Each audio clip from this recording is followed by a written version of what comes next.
జై. అవతార్ మెహర్ బాబా కీ జై. జై బాబా. ఇప్పుడు మనం ప్రేమ ప్రేమ అంటూ పాటలు విన్నాం. ఆ కవి ఎంత చక్కగా రాశారు చూడండి. మొత్తం ప్రేమనంతా ఒక 3 చరణాల్లో. ప్రేమ అంటే ఎంత చెప్పుకున్నా సరిపోదు. దాన్ని ఇద్దరు పాడిన పాటల్లో ప్రేమ గురించి మనం తెలుసుకోవలసిన అన్ని విషయాలు ఆ 2 పాటల్లో ఆ కవి చెప్పగలిగాడు. ఒక పాట దాన్ని పూర్తిగా మనం జీర్ణించుకుంటే గనక అందులో సబ్జెక్ట్ గనక తెలుసుకుంటే మనం చాలా విషయాలు తెలుసుకున్న వాళ్ళం అవుతాం. అది నేను ఈరోజు తీసుకునే సబ్జెక్టు ప్రేమ. ప్రేమ అంటే భగవంతుడు. భగవంతుడు అంటే ప్రేమ. ఆ భగవంతుడే మన మెహర్ బాబా. మెహర్ ప్రేమ. ప్రేమ తండ్రి. ఆ ప్రేమ తండ్రి దగ్గరికి మనం వచ్చాం ఎప్పుడో. ప్రేమ గురించి మనకందరికీ ప్రేమ అంటే తెలుసు. కానీ దాని గురించి మనం కొంచెం మాట్లాడుకుంటే, దాని గురించి గనక బాబా చెప్పిన విషయాలు మనం చదువుకుంటే, దాని గురించి కొంచెం ఎక్కువగా తెలుసుకోగలుగుతాం. బాబా ప్రేమ గురించి ఇలా చెప్పారు. ప్రేమ విశ్వవ్యాప్తం. జీవితం మరియు ప్రేమ ఒకదానితో ఒకటి వేరు చేయబడలేనివి. జీవితం ఉందంటే అది ప్రేమతో ఎప్పుడూ కలిసే ఉంటుంది. ప్రేమ లేకుండా జీవితం ఉండదు. ఆరంభంలోని అంటే మనం మొట్టమొదట మన జన్మ స్టార్ట్ అయినప్పుడు ఏవైతే మన చైతన్యం ఏదైతే ఉందో రాతి స్థితి నుండి మానవ స్థితి వరకు వచ్చేటప్పుడు మనం ఎన్ని స్థితులైతే అనుభవించామో ప్రతి స్థితిలోని మనం ప్రేమను కలిగే ఉన్నాం. అక్కడి నుండి ప్రేమలో రూపాంతరం చెందుతూ వస్తుంది. మొట్టమొదట స్థాయిలో మనం తక్కువ ప్రేమను కలిగి ఉంటాం. ఆ చైతన్యంలో తక్కువ ఉంటుంది. ఆ తర్వాత ఆ రూపం చైతన్యం మారుతూ ఉంటే ప్రేమలో స్థాయి పెరుగుతూ ఉంటుంది. అయితే జడ ప్రకృతిలో ప్రేమ అంటే అన్ని గ్రహాలు, నక్షత్రాలు అవి శూన్యంలో వేలాడుతున్నాయి. గ్రహాలు, నక్షత్రాలు. అవి దేనివల్ల అలా ఉండగలుగుతున్నాయి? అవి ఒకదాని పట్ల ఒకదానికి ఉండే ప్రేమ వల్ల ఒక రకమైన ఈక్వల్ డిస్టెన్స్ మెయింటైన్ చేస్తూ ఒకదాని చుట్టూ ఒకటి పరిభ్రమించడానికి అవి సహాయపడుతున్నది ప్రేమ మాత్రమే. ఆ రెండింట్లో ప్రేమ గనక ఉండకపోతే ఆ గ్రహాలన్నీ శూన్యంలో ఉన్న గ్రహాలన్నీ నేలకొచ్చుండేవేమో. అది కూడా చెప్తారు బాబా. ఆకర్షణ వల్ల ఒక ప్రేమ, వికర్షణ వల్ల ఒక ప్రేమ అని. ఆకర్షించడం వల్ల 2 వస్తువులు లేదా 2 పదార్థాలు లేదా 2 జీవులు దగ్గరగా అవుతాయి. వికర్షణ అంటే ఒకదానికి ఇంకొక దానికి దూరం. ఎలా ఉంటుంది? దగ్గరగా వెళ్ళలేక దూరంగా పడిపోయింది. ఇంకొక దానికి ఆకర్షింపబడే అది మొదటి దానికి వికర్షణ అవుతుంది. అంటే ఆకర్షణలో ప్రేమ ఉంది, వికర్షణలో కూడా ప్రేమ ఉంది. జడ ప్రకృతిలో కూడా ప్రేమ మనం చూస్తూ ఉన్నాం. లేకపోతే ఈ గ్రహాలన్నీ అక్కడ ఉండేవి కాదు. ఆ గ్రహాలు ఒకదాని చుట్టూ ఒకటి పరిభ్రమించేవి కాదు. వాటికి ఒకదాని పట్ల ఒకటికి ఉండే ప్రేమ వల్లనే అవి ఈక్వల్‌గా ఎప్పుడు ఒకదాని చుట్టూ ఒకటి తిరుగుతూ ఒకే సమానమైన దూరంతో అవి ఉంటున్నాయంటే వాటి మధ్య వాటికి ఉండే ప్రేమ.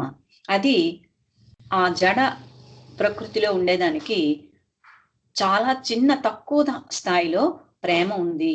ప్రేమ యొక్క అత్యల్ప ప్రతిబింబమే అది అని బాబా చెప్తున్నారు.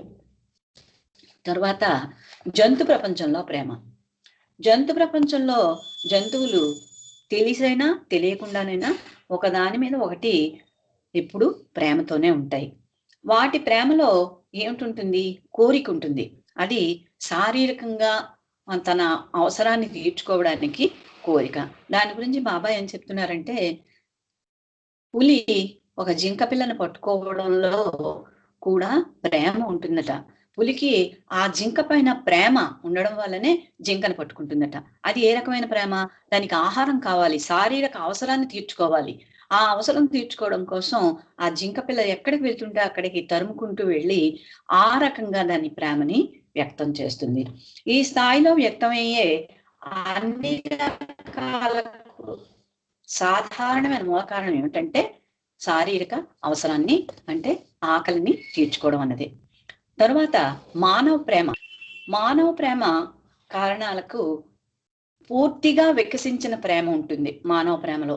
ఎందుకంటే ఇన్ని రకాలైనటువంటి చైతన్య స్థాయిలు దాటి చిట్ట చివరికి చేరేది మానవ స్థాయి, మానవ చైతన్యం. మానవ చైతన్యంలోకి వచ్చేటప్పటికి పూర్తిగా అతనికి చైతన్యం వికసించబడుతుంది. కాబట్టి ఆ స్థాయిలో మానవుడిలో పూర్తిగా వికసించిన ప్రేమ ఉంటుంది. కాబట్టి వీటన్నిటికంటే అది చాలా ఉన్నతమైన స్థాయి. ఈ క్రింద స్థాయి నుండి ప్రేమ అనుసరించి వస్తున్నా కూడా ఈ రకంగా మానవ జన్మకు వచ్చేటప్పటికి అది వాటన్నిటికంటే భిన్నంగానే ఉంటుంది. అయితే ప్రేమ హేతువుల యొక్క 3 సమ్మేళనాలు అలా మానవ హేతువులో కలిసి 3 రకాల సమ్మేళనంగా ఏర్పడుతుందట. మొదటి రకంలో ఆలోచన పరిధి మరి ప్రేమ పరిధి వీలైనంత వరకు వేరుగా ఉంటాయట. మొట్టమొదటి దాంట్లో ఆలోచన పరిధి, ప్రేమ పరిధి వీలైనంత వరకు వేరువేరుగా ఉంటాయి. ఇక రెండవ దానిలో ప్రేమ హేతువు 2 కలిసి పనిచేస్తాయి. అవి కలిసే పనిచేస్తుంటాయి కానీ సామరస్యంగా ఉండవు. దానికి ఏంటంటే అలా సామరస్యంగా లేకపోవడం వల్ల ఎప్పటికప్పుడు కలతలు, చింతలు ఇవన్నీ వస్తూ ఉంటాయి. చైతన్యంలో రెండవ స్థాయి అలా ఉంటుంది. ప్రేమలో విశిష్టమైన రకం అనేకమైన కోరికలతో నిండిన అహంకారపూరితమైన చైతన్యంలో మానవ ప్రేమ ఉత్పన్నమవుతుంది. రకరకాల కోరికలు లేకుండా ఏది ఉండదు. మనం మానవ జన్మ ఎత్తిన తర్వాత అది పై స్థాయిలో ఉండే కోరిక అవనివ్వండి, అంటే పై స్థాయిలో అంటే ఆధ్యాత్మిక స్థాయిలో ఉండే కోరిక, లేదా తక్కువ స్థాయిలో ఏదైనా అహంకారపూరితంగా చైతన్యంలో ఉండి ఒక ప్రేమ ఉత్పన్నమవుతుంది. ఆ ప్రేమ కోరికలనే రంగులతో ఎన్నో రకాలుగా రూపుదిద్దుకుంటుంది. చిత్ర విచిత్రమైన రూపాలు, రంగుల నమూనాలను కలిగి ఉంటుంది. ఎన్నో రకాల పువ్వుల్లో మనం రంగులు చూస్తూ ఉంటాం కదా, అలా మానవ ప్రేమలో కూడా రకరకాలైనటువంటి సున్నితమైనటువంటి తేడాలు కనిపిస్తుంటాయి. తర్వాత ప్రేమ యొక్క అధమ రూపాలు. మానవ ప్రేమ అందులోని ఏంటుంటాయంటే మానవ ప్రేమకి అవరోధపరిచేవి, అంటే అడ్డు పెట్టేవి ఏంటంటే మోహము, కామము, క్రోధము, లోభము మరియు ఈర్ష్య. ఇవన్నీ మానవ ప్రేమకి ఇబ్బంది పెడుతూ ఉంటాయి, అరిషడ్ వర్గాలు. ఇవి గనక దాన్ని మనం కంట్రోల్లో గనక పెట్టుకున్నట్లయితే అది ఆ అధమ రూపాలన్నీ పోయి ఉన్నతమైన రూపంగా వెళ్ళడానికి మనకి వీలవుతుంది. అవి ఈ అధమ రూపాలన్నీ ఉన్నతమైనటువంటి రూపాలకి శత్రువులు లాంటివి.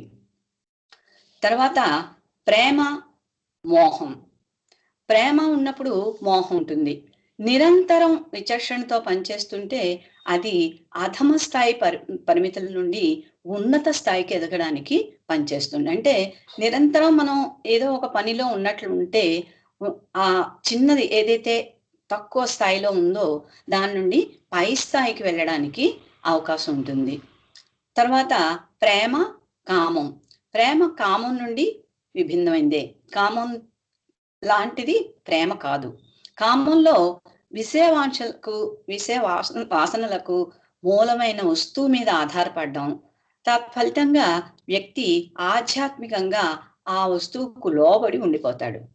ఏదైతే కామం ఉంటుందో ఆ కామం ఏం చేస్తుందంటే ఆ ఆధ్యాత్మికంగా ఉన్నత స్థాయికి వెళ్లకుండా వాణ్ణి తక్కువ స్థాయిలో ఉండడానికి, కామం ఏదైతే విషయ వాంఛ ఉంటుందో ఆ విషయంలో ఉండే వాసనల వల్ల ఆధ్యాత్మికంగా ఉన్నత స్థాయికి వెళ్లకుండా ఆ ఏదైతే వాంఛ ఉందో దాని మీద కాన్సన్ట్రేట్ అయిపోయి అది ఉన్నత స్థాయికి వెళ్లకుండా చేస్తుంది. ప్రేమ లోభం. లోభం వల్ల ఏమవుతుందంటే అది నాకే కావాలి, ఇది కూడా ప్రేమతో ఈక్వల్ కాదు. దానికి స్థూల సూక్ష్మ రూపాల్లో అంతా దాని స్వాధీనం కావాలనే కోరిక కలిగి ఉంటుంది లోభం. అది గనక లోభం గనక మనకున్నట్లయితే ప్రతీదీ నాకే కావాలి, నాకే అవ్వాలి, నాతోనే ఉండాలి అనేటటువంటి గుణం ఉంటుంది. అది ఉండడం వల్ల కూడా ప్రేమ పరిమితి పెరగకుండా ఇబ్బందవుతుంది. అయితే ఇవన్నీ ఎప్పుడైతే ఉండవో, అరిషడ్వర్గాలు ఉండకపోయినట్లయితే నిర్మల ప్రేమ శాశ్వతం అవుతుంది, జాగృతం అవుతుంది మనలోని. అది మోహం, కామం, లోభం అనేవి ఆధ్యాత్మిక దృష్టిలో భవరోగాలట, అంటే జబ్బులన్నమాట. ప్రేమకి ఆధ్యాత్మిక ప్రేమ ఏదైతే ఉందో దానికి అడ్డంకి ఇవన్నీ జబ్బులు లాంటివి. ఆ ప్రేమకు వెళ్లకుండా మనకి ఇబ్బంది పెడుతుండేవి మోహం, కామం, లోభం. అవి క్రోధం నుండి మళ్ళీ ఈర్ష్య అనేది వస్తుంది. ఈర్ష్య వచ్చిన తర్వాత దానికి భిన్నంగా ఆధ్యాత్మిక పరిపూర్ణకు వెళ్ళడానికి ఇబ్బంది అవుతుంది. అయితే ఈ ఈర్ష్య అన్నది ఆధ్యాత్మికంగా ముందుకు వెళ్ళడానికి వచ్చే ఈర్ష్య అయితే మంచిదే. ఈర్ష్య అంటే ఎక్కువగా కోరుకోవడం. దాన్ని ఎలా కోరుకోవాలి మనం? ప్రేమలో ఉన్నత స్థాయికి వెళ్ళాలి, అంతకంటే ఉన్నతంగా వెళ్ళాలి. వెళ్ళిన వాళ్ళకంటే మనం ఎక్కువగా, అంటే ఆధ్యాత్మికంగా ప్రేమలో ఉన్నత స్థాయికి వెళ్ళాలి అని గనుక మనం అనుకుంటే ఈ ఈర్ష్య ఇవన్నీ కూడానండి, మోహం, కామం, లోభం ఇవన్నీ కూడా ఆ రకంగా గాని మనం వాటిని కన్వర్ట్ చేయగలిగితే, అటువైపు గాని మనం మరల్చగలిగితే అవన్నీ మనకు ప్రేమలో ఉన్నత స్థాయికి వెళ్ళడానికి ఉపయోగపడతాయి. అయితే ఈ ఆధ్యాత్మికంగా ఉన్నత స్థాయికి వెళ్ళాలంటే మనకు ఒక సంసిద్ధత ఉండాలి, అంటే రెడీగా ఉండాలి. దానికోసం మనం ఆధ్యాత్మికంగా మనం పైకి వెళ్ళాలంటే మనకు ఒక రెడీనెస్ ఉండాలి, మనం ముందుకు వెళ్ళాలి అని. అది ఉండడానికి ఏమవ్వాలంటే ఒక సద్గురువు యొక్క కృప తప్పనిసరిగా ఉండాలి. సద్గురువు కృప లేకుండా మనం ప్రాథమిక ఆధ్యాత్మిక సంసిద్ధత ఉంటేనే మనం పైకి ఉన్నత స్థాయికి వెళ్ళడానికి అవకాశం ఉంటుంది. అంటే ఒక వ్యక్తి పరోక్ష నిందలు మాని ఎప్పుడైతే ఇతరుల్లోని చెడు లక్షణాలకు బదులుగా వారిలో ఉండేటటువంటి మంచి లక్షణాలను కనుక తీసుకున్నాడంటే అప్పుడు ఆయన ప్రేమలో ఉన్నతంగా వెళ్ళినట్టే. అక్కడికి అలా కనుక ఆలోచించినట్లయితే ఆ వ్యక్తికి విపరీతమైన సహనం వస్తుంది. ఎదుటి వ్యక్తిని నిందించకుండా, పరనింద, పరోక్ష నింద అన్నవి చేయకుండా, అతనిలో ఉండే చెడుని చూడకుండా మంచిని అనే చూస్తూ ఉంటే మనకి క్రోధం కూడా రాదు. వాడిలో ఉండే అన్ని మంచి లక్షణాలే మనకు కనిపిస్తూ ఉంటాయి. కనిపించేటప్పుడు వాళ్ళ మీద క్రోధం ఎలా వస్తుంది, కోపం ఎలా వస్తుంది మనకు రాదు. అది ఏం చేస్తుంది, మనకి నిజంగా వాటిలో చెడు లక్షణాలు ఉన్నప్పటికీ కూడా మనం మంచినే తీసుకుంటున్నాం కాబట్టి మనకు విపరీతమైన సహనం మనకి అలవాటవుతుంది. అది అలవాటవుతుందన్న విషయం కూడా మనకు తెలియదు. ఆధ్యాత్మికంగా ముందుకు వెళ్ళే వాళ్ళకి విపరీతమైన సహనం ఉండాలట. ఆ సహనం ఉంటేనే ఆధ్యాత్మికంగా ముందుకు వెళ్ళడానికి అవకాశం ఉంటుంది. అది అలా అది సహనం గనక ఉన్నట్లయితే మనం సద్గురు కృపా కటాక్షాలకి మనం అర్హత సంపాదించినట్లేనట. అయితే ఇవన్నీ ఒక ఎత్తు అయితే, చింత ఒకటి ఉంది. అంటే ఎప్పుడు విచారంగా ఉండడం, ఎప్పుడు ఏదో ఒక విచారం, దేనికోసం ఒక విచారం. అలా బాబా వద్దన్నారు కదా, real happiness lies in others happy అని ఒకటి. Don't worry, be happy in my love అని ఎప్పుడు చెప్తూనే ఉన్నారు. బీ హ్యాపీ, డోంట్ వరీ అని చెప్తూనే ఉన్నారు. వరీ అవ్వకండి, వరీ వద్దు. అది మన పూర్తి భారాన్ని గనక ఆయన మీద ఉంచేటట్లయితే మనం వర్రీ కాకుండా ఉండడానికి అవకాశం ఉంటుంది.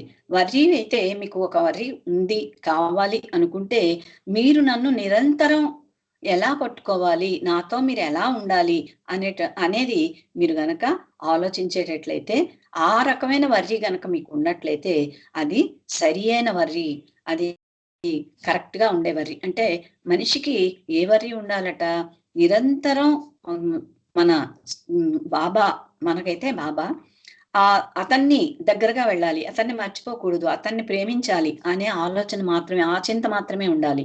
అలాగ ఉండడానికి మనం నిరంతరం చింతిస్తూ ఉండాలట. అయితే అలా ఎప్పుడు ఉండగలం? నిర్మలమైన ప్రేమ, అటువంటి ప్రేమ చాలా అరుదుగా వస్తుంది. అది సద్గురు కటాక్షం వల్ల అటువంటి ప్రేమ మనలో వస్తుంది. అదేంటి, ఎలా ఉంటుంది? తన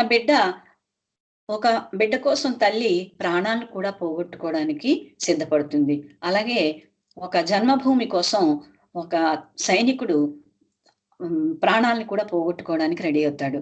ఇవన్నీ చాలా ఉన్నతమైనవే. కానీ బాబా వాటికంటే కూడా భగవంతుడి కోసం ప్రేమించే ప్రేమ చాలా ఉన్నతమైనది అని చెప్పారు. అందుకే గాంధీతో మాట్లాడేటప్పుడు బాబా చెప్పారు, నువ్వు కూడా ఒక స్వార్థపరుడివే అన్నారు. పాపం ఆయనకు స్వార్థం ఎక్కడుంది? ప్రపంచం కోసం ఆయన ఎంత ఇబ్బంది పడ్డాడు. దేశాన్ని స్వాతంత్రం సంపాదించాలి అని చెప్పి తిండి తిప్పలు లేకుండా తన జీవితం అంతా జైల్లో గడిపాడు. తన కోసం అయితే ఏమీ ఆలోచించలేదు. అయినా బాబా ఏమన్నారు? అది కూడా స్వార్థంతో కూడినదే, నువ్వు స్వార్థంతోనే ఉన్నావు, అది విడిచిపెట్టేసి నా దగ్గరికి వచ్చి అని పిలిచారు. అంటే అంత ఉన్నతంగా ఉన్నది కూడా అది సరి అయింది కాదు, అటువంటిది కూడా కాదు, అది కూడా స్వార్థమే. అంటే అటువంటి దాన్ని కూడా పోగొట్టాలి, అటువంటిది కూడా ఉండకూడదు అని చెప్పారు. అయితే నిర్మల ప్రేమ ఉండే సాధకుడు ఇతర వేరే రకాలైనటువంటి సాధనలు ప్రోత్సాహాలు ఏమీ ఉండక్కర్లేదట. అతనికి ఏ సాధన చెయ్యాలి అనే బాధ ఉండక్కర్లేదు. అతనికి ఏమిటి ఉండాలి? ఒక్కటే, భగవంతుణ్ణి చేరుకోవాలి. నేను ఎప్పుడు నా గమ్యం ఎప్పుడు ఆ భగవంతుణ్ణి చేరుకోవడమే, అదే నా గమ్యం. ఇక్కడ ఇంకేదీ నాది కాదు, అన్నిటికంటే సర్వోత్కృష్టమైనటువంటిది అదే. అది కానీ నేను కలిగినట్లయితే నాకు సరియైన ప్రేమ ఉన్నట్లు. అంటే ఆ ప్రేమికుడికి అది సరియైన ప్రేమ. ఈ ప్రేమ ఏం చేస్తుంది? ప్రియతముడితోని ఐక్యం అయ్యేటట్లుగా చేస్తుంది. మిగిలిన అన్ని కోరికల నుండి తప్పించుకొని అనంతత్వమైన నిర్మలత్వం, పవిత్రత వైపు తీసుకుని వెళ్ళబడుతుందట. అతని ఆలోచనలు అతని వ్యక్తిత్వం నుండి వేరు చేయబడి కేవలం దివ్య ప్రియతముని పైన మాత్రమే కేంద్రీకృతమై ఉంటాయి. నిరంతరంగా పెరుగుతూ ఉండేటటువంటి తీవ్రమైనటువంటి ఏదైతే మనకు సంఖ్యలు ఉన్నాయో ఆ సంఖ్యలన్నీ విడిచిపెట్టి తీసేసి ఆయన దివ్యత్వంతో ఏకమైపోతాడు. దివ్యమైన ప్రేమ, ఆ దివ్యమైన ప్రేమలో అన్ని నాణ్యతల్లో మానవ ప్రేమ కంటే చాలా ఉన్నతమైనటువంటిది. అదేం చేస్తుంది? భగవంతునితో ఏకత్వం చేసేటట్లుగా చేస్తుంది. ఏ బంధనాలున్నా, వచ్చినా, ఇబ్బందులు వచ్చినా వాటన్నిటినీ విడిచిపెట్టి స్వేచ్ఛగా వెళ్ళడానికి ప్రయత్నం చేస్తుంది. దివ్య ప్రేమలో ప్రేమికుడు ప్రియతమునితో ఒకడైపోతాడు. అతను ఏం చేస్తాడంటే నిరంతరం భగవంతుని ధ్యానమే, అతనితోనే ఏకం అవ్వాలి, అతనితోనే కలిసిపోవాలి, ఆ ప్రేమ కోసమే ఉంది అనేటటువంటి ఆలోచనతో దివ్య ప్రేమ కోసమే పరితపించిపోతూ ఉంటాడు. అలా మానవ ప్రేమలో ప్రేమికుడు ప్రియతముడు ఇద్దరు వేరుగా ఉన్న భావన అయితే మానవ ప్రేమలో ఉంటుంది. కానీ దివ్య ప్రేమలో ఇద్దరు ఒకటైపోతారు. ఈ సృష్టిలో సాధకుడు ద్వంద్వ పరిధిని దాటి, అంటే మనకెప్పుడు అన్ని ద్వంద్వాలు కదా, 2 రకాల ఆలోచనలు ఉంటాయి, అవన్నీ విడిచిపెట్టి భగవంతుడిలో ఐక్యమైపోతాడు. అది దివ్య ప్రేమయే భగవంతుడు. ప్రేమికుడు ప్రియతముడు ఎప్పుడైతే ఒకటయ్యారో అదే అంతం, మరి అదే ఆరంభం. ప్రేమ కోసమే ఈ సృష్టి యావత్తు ఆవిర్భవించి మరియు ప్రేమ కోసమే దాని అస్తిత్వం కొనసాగించబడుతుంది. దివ్య ప్రియతముడు ప్రేమికుడు వేరనే భావన కల్పించే ద్వంద్వ స్థితి అతని దివ్యత్వ పేరుకతో అనుభవించడానికి దోహదపడుతుంది. కావున భగవంతుడు ఈ మాయా సృష్టిలోనికి అవతరించి వస్తుంటాడు. ఇదంతా ఎందుకు? ఈ ప్రేమంతా, ఇంత ప్రేమ ఉండబట్టే పాపం అవతార పురుషుడు ఆ ఉన్నతోన్నతమైన స్థాయి నుండి ఈ మన మానవాళి ఉండేటటువంటి ఈ చిన్న స్థాయికి వచ్చి ఆయన మనందరిలో ప్రేమని నెలకొల్పి ఆయన స్థాయికి తీసుకువెళ్ళడానికే ఆయన ఈ భూమి మీదకి అవతరిస్తాడు. వచ్చి మన బాధలన్నింటినీ ఆయన తీసుకొని చాలా బాధలు అనుభవిస్తాడు. మన సంస్కారాలన్నీ ఆయన అనుభవించడం కోసం నిరంతరం బాధలను అనుభవిస్తూనే ఉంటాడు ఆయన. అలా బాధలు అనుభవిస్తూ మన బాధలు ఆయన తీసుకుంటూ మనల్ని ప్రీతి చేస్తూ మనందరినీ తనంత స్థాయికి తీసుకువెళ్ళడానికి ప్రయత్నం చేస్తాడు. అలా తీసుకెళ్ళి మనందరినీ ఏం చేస్తాడంటే ఆధ్యాత్మికంగా ఉన్నత స్థాయికి తీసుకెళ్ళి తనంతటి వాళ్ళని చేయడానికి ప్రయత్నం చేస్తాడు. కాబట్టి మనకి అవతార పురుషుడు ఇది వరకు అవతారాల్లో ప్రేమ అనేది లేదు. అహంకార నాశనం చేయడానికి ఇది వరకు అయితే ఒకరో ఇద్దరో ఉండేవారు రాక్షసులు. వాళ్ళకి చంపేస్తే అంటే సంహరిస్తే వాళ్ళలో అహంకారం పోయేది. కానీ ఇప్పుడు అలా కాదు. చాలా మంది అందరిలో అహంకారమే. ఆ అహంకారాన్ని పోగొట్టాలంటే ఇంకేది సాధ్యం కాదు. ఎంతమందిని చంపగలరు చెప్పండి? సంహరించగలరు చెప్పండి? ఇది అలా సాధ్యం కాదు కాబట్టి ప్రేమకు సాధించలేనిది ప్రేమతో సాధించలేనిది ఇంకేదీ లేదు కాబట్టి మన ప్రియతముడు ప్రేమనే ఆయుధంగా తీసుకొని మన మధ్యకు వచ్చి ప్రేమ బీజాలు మన అందరిలో నాటి తనంతటి వాడిని చేయడానికి ప్రయత్నం చేస్తూ దానికోసం ఆయన నిరంతరం వ్యధలను అనుభవిస్తూ ఆ ప్రేమని మనలో నెలకొల్పడానికి వచ్చాడు. మనల్ని తనంతటి వాళ్ళని చేయడానికి వచ్చాడు. కాబట్టి మనందరం ఇప్పటి వరకు ఉండే ప్రేమ ఏ స్థాయిలో ఉన్నప్పటికీ ప్రేమ ఎక్కువగా ఉండాలి అంటే మనకి నా అభిష్టం అని నా వాంఛితం అని పాపం చాలా ఇచ్చారు బాబా. అవన్నీ గనక మనం అందులో ఏ ఒక్కటి మనం తీసుకుని ఆచరణలో పెట్టినా అవన్నీ మనకు ఆచరణ యోగ్యం అవుతాయి. అలా అయినట్లయితే మనం కూడా ఎప్పటికైనా అతి తొందరలో భగవంతుని స్థాయికి అంటే ఆయన ఏదైతే గమ్యం అని మనం తీసుకువెళ్ళడానికి వచ్చాడో ఆ స్థాయికి వెళ్ళడానికి అవకాశం ఉంటుంది. కాబట్టి అలా మనందరం ప్రేమతో ప్రతి దాంట్లో భగవంతుడినే చూడగలిగితే మనకు ఏ రకమైన ఈ అరిషద్వర్గాలు ఏవైతే అన్నారో అవి ఏవి మనకు కనిపించవు. కాబట్టి ప్రతి వస్తువుల్లో ప్రతి దాంట్లో బాబానే చూస్తూ మనం బాబా చెప్పిన ప్రేమని కొంచెం కొంచెం అలవాటు చేసుకుంటూ ఆయన ఎందుకోసం అయితే వచ్చాడో దానికోసం అది మనం పొందాలని ఆకాంక్షిస్తూ బాబా మనందరికీ అలా ప్రేమతత్వం వైపు ప్రేమతో మనందరినీ ముందుకు వెళ్ళి ఆయన దేనికోసం అయితే వచ్చాడో ఆ వెళ్ళడానికి అవకాశాన్ని కల్పించి మనందరినీ అలా తీసుకెళ్లాలని కోరుకుంటూ ముగిస్తున్నాను. అవతార్ మెహర్ బాబాకి జై. జై బాబా. Thank you Baba. అవతార్ మెహర్ బాబాకి జై. జై బాబా. పార్టీ గారు చాలా మంచి విషయాలు చెప్పారు మాకు. ఇప్పుడు హార్ట్ సత్యవాణి గారు రెడీగా ఉన్నారండి. జై బాబా. జై బాబా. వాణి గారు హారతి పాట పాడండి.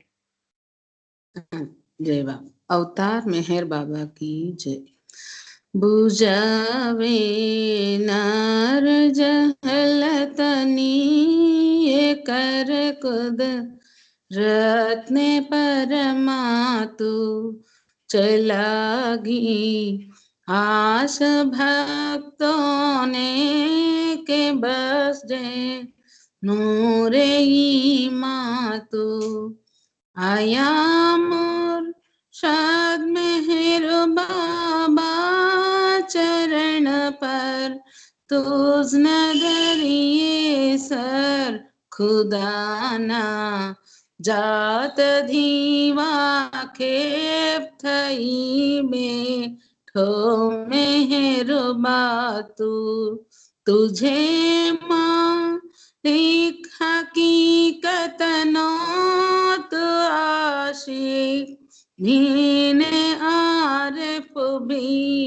तुझे दरी या ये वहदत मारे पतनो होई तू फातू हमोर है रब ने आये सालेक बख्श दे ज्ञान ईजदनो के तू पर महात्मा ज्ञानी चनेमो तारे इरपातु खुदाना प्रेम नो प्यालो पिलावी मस्त हमने कर चे तुझ पर जान सदके साकिया पी दे पयमातु हमारी नाव भर दरिए तरावे तो हमें तरिए हमारा ना खुदा आए मेहर बाबा चैनिगे बातू हमारा ना खुदा आय मेहर बाबा चैनिगे बातू बुझावे नार जहलतनी ये कर कुद रत्न परमातु चलागी आस भक्तों ने के बख्शे नूरे मातु। अवतार मेहर बाबा की जय। अवतार मेहर बाबा की जय। अवतार मेहर बाबा की जय। अवतार मेहर बाबा की जय। प्रेमावतार मेहर बाबा की जय। मौनावतार मेहर बाबा की जय। परात्पर परब्रह्म अवतार मेहर बाबा की जय। जय बाबा। జై బాబా, అందరికీ జై బాబా. నా హృదయపూర్వక జై బాబాలు తెలియజేస్తున్నాను. చాలా చక్కగా అందరూ నాకు సపోర్ట్ చేశారు. జై బాబా. కొంచెం లేట్ అయింది, బాబా నన్ను క్షమించాలి. తప్పులు ఏమైనా ఉంటే మన్నించండి. జై బాబా.